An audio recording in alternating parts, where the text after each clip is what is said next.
that it's a football fan's diary of the World Cup, which he didn't seem to believe, but eventually agreed to meet me here at 10 to 1 outside the hotel. The team just arrived here from training.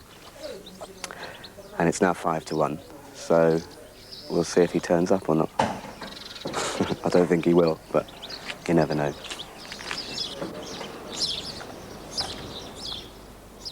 After waiting for an hour, I was told, as long as I stuck to the subject of football, that I might have 5 minutes in the company of the England Supremo. Although a certain amount of blag had got me this far, I was taken by surprise. I was unprepared. I'd forgotten my tripod, and so with the camera perched on right shoulder, I sat opposite Robson and froze in the midday heat, groping for a question. Any question. How's things going? Get out of that one, Bobby. Well, You're playing? fine. You can see the facilities we've got here, so we've been here for 3 weeks and they've been very pleasant. And absolutely ideal. We've got on with the matches. We've just got through the first phase. All the matches were fairly different, all difficult. Was the Egypt game was a completely different game? Was it? Did you see the spoilers? No, Slightly negative? No, not quite. No. No. The one physical... I didn't really have the experience to contain all I wanted to put to him in the last 3.5 minutes. I wanted an in-depth discussion of the Robson years. I wanted to argue about tactics and team selection. But I genuinely felt sorry for this bloke and what his professional and personal life had suffered at the hands of the so-called voice of British sport, the gutter press. I settled for small talk. But they also played some football as well. How the players relax? Well, in various ways. You know, we've allowed them to sunbathe because they were here for, 3.5, 4 weeks, and you just can't keep them indoors all that time. And as long as they do things gradually, a bit of suntan doesn't do them any harm. Do you think we've got the easiest route to the final?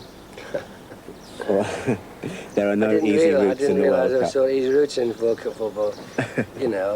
It looks nice in that way, but who knows? Who can tell?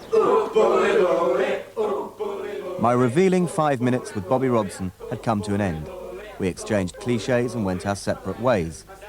I had time for just one final feed back at the farm, accompanied by a sing-song of new English classics. La, la, ooh, la, la, la, la, ooh. Fabrizio predicted England-Italy in the final. I thanked the family for their outstanding hospitality and said my fond goodbyes. Finale England-Italia. Okay.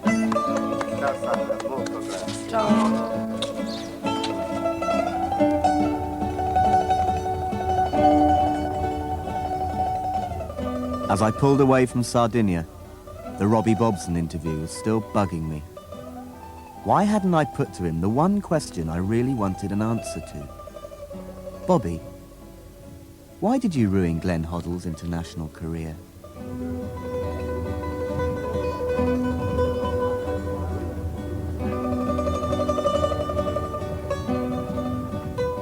I'd taken time out away from the campsite in Sardinia. I'd lost contact with Leeds, Chelsea, Jersey, Wigan and co, and there wasn't a Union Jack in sight. I was late and a bit out of touch. Although the Belgian match was being played in Bologna tomorrow night, word had gone round the campsite over a week ago that Rimini was where the main bulk of English supporters were going to be billeted. I had a 15-hour cruise and a long drive to Bologna ahead of me, but this time I was lucky enough to get a cabin, which I shared with 3 Sardinians.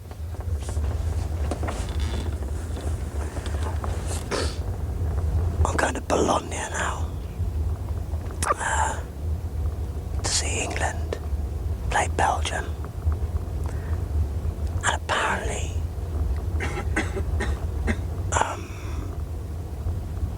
I've been informed by a few policemen I met earlier upstairs at the bar. And one of Nonna's sons on the farm where I was staying. And some people at the campsite, Italian people who run the campsite, that if you go to Bologna, this is true, you get a really good blowjob.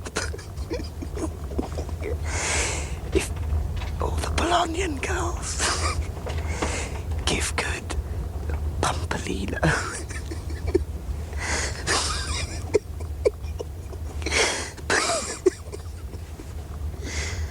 But I asked these policemen upstairs if he had good pumpolino in Bologna. They cracked up laughing because I got the word wrong. It's something like Pimpolino or something, but I said Pampolino. And it means nappies.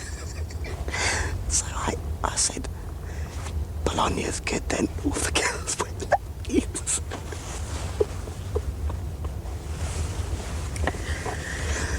So,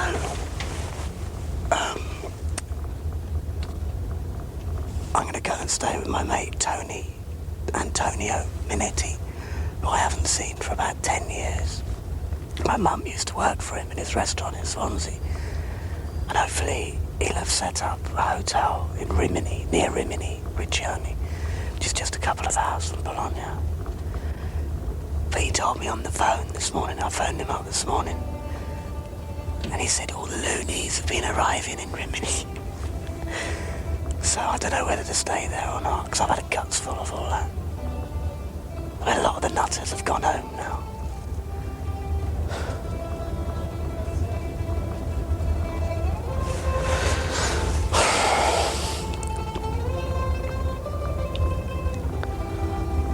Dying for a blowjob. Buonanotte.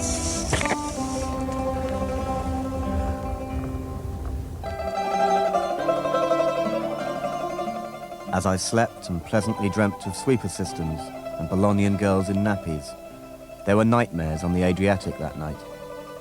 The so-called Battle of Rimini had raged into the early hours of the morning.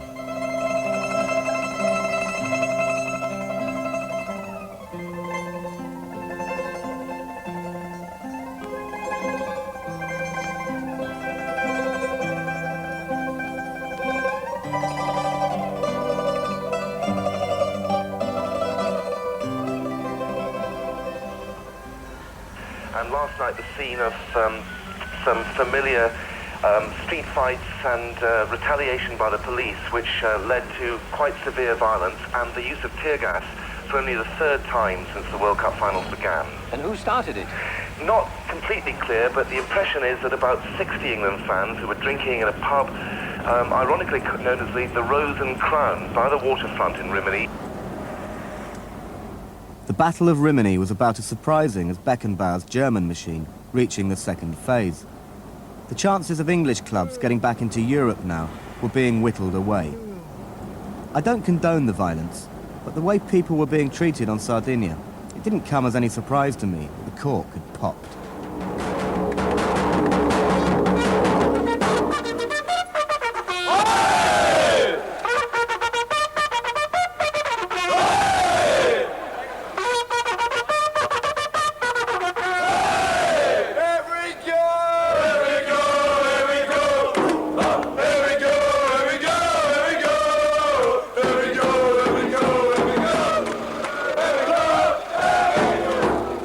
Bologna was full of performing Belgians.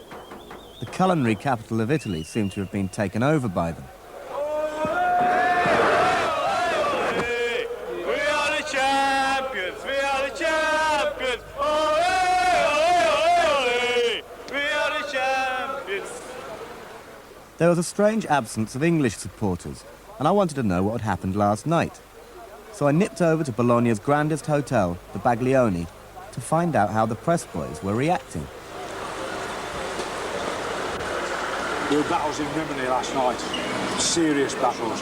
And you know, as long as that keeps happening, the supporters are going to be herded, they're going to be treated badly, there's going to be stories written about them. I think a lot of their problems have built up over the years. I've followed England now since the 60s, missed very few games. I've seen this hooligan problem grow. And although it's improved hugely in our own country, we've sorted it out, we had very little trouble in the grounds. There's